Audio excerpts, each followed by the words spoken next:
আজকে আমরা আলোচনা করব তৃতীয় শ্রেণীর বাংলা বই নিয়ে। বাংলা বইয়ের ধারাবাহিকভাবে ভিডিও তোমাদেরকে দিব, প্রতিটি পেজ নিয়ে তোমাদেরকে ধারাবাহিকভাবে ভিডিও দিচ্ছি আমি।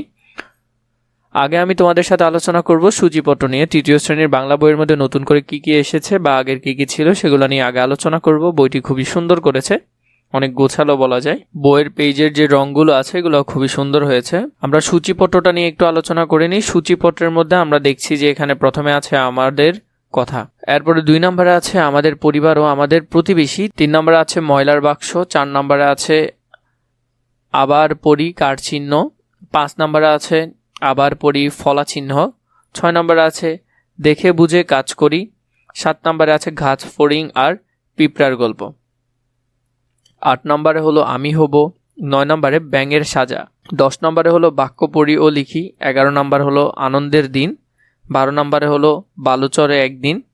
এভাবে করে বইটি এবছর 99 পৃষ্ঠার হয়েছে। গত বছরের বইটি ছিল 100 পৃষ্ঠার, এবছরের বইটি হলো 99 পৃষ্ঠার।